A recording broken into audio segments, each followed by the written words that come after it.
My hair is so big because it's full of secrets. What? Hey guys, my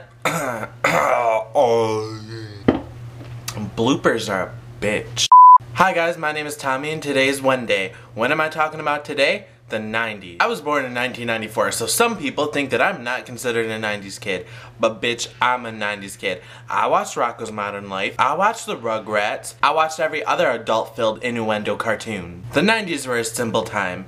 It was when waking up on an early Saturday morning for cartoons was actually worth it. It was also when Christina Aguilera was still relevant. One of my favorite cartoons was the Rugrats. Did anyone else find it weird that Angelica could translate adult language into baby language? I mean, if I found a toddler who could translate my English words to a 1-year-old, I would pay her. I would pay her so much money. You don't even know. Does anyone remember Powerpuff Girls? That really taught kids bad lessons. Do you remember when the Powerpuff Girls would get the shit beat out of them and they would like tremble on the floor? Well, me and my friend Sam would play Powerpuff Girls together, and I would be the Rowdy Rough Boys and she would be the Powerpuff Girls, and we would beat the shit out of each other, and then we would just lay on the ground for hours having seizures because that's what the Powerpuff Girls did. Disney also made a big 90s impact. The songs from the Disney Renaissance movies are so catchy that you can probably sing them 20 years later. I just can't wait to make King part of your world.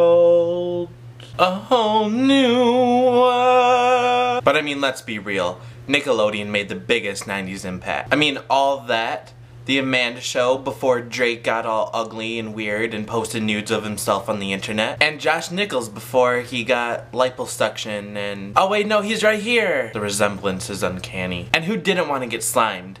Or taste it? I wanted to taste it. Did anyone else want to taste it? Just me? The 90s were also the time that dial-up created dubstep way before anyone else. Literally, you only went on the computer to use Paint. That was before every teenager and their mother knew how to get Photoshop off a torrent. And yet my Photoshops still look exactly like they did in Paint. My logo. And the 90s were like the cradle of life of the current music. It was when Britney Spears was still hot, and Destiny's Child was still hot, and Black Eyed Peas was still hot, and Pink was still hot. Basically before everyone got ugly. And it was when Christina Aguilera was Britney Spears' rival, not Lady Gaga. What happened, Christina?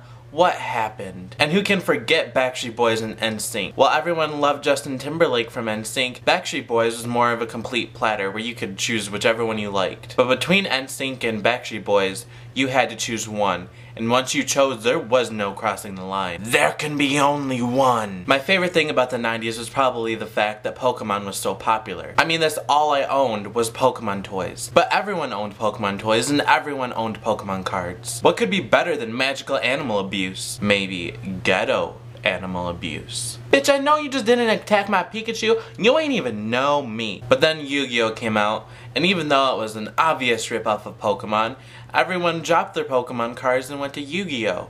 Because for some reason, people thought magical card monsters were better than animal abuse. But it's not. It is not better than animal abuse, and it never will be. Well, that's it, guys. If you liked my video, thumbs it up and go comment down there. A boy pick a head bit. Omelette du fromage. Does anyone remember that? Do you think 20 years from now, the early 2000s will be vintage?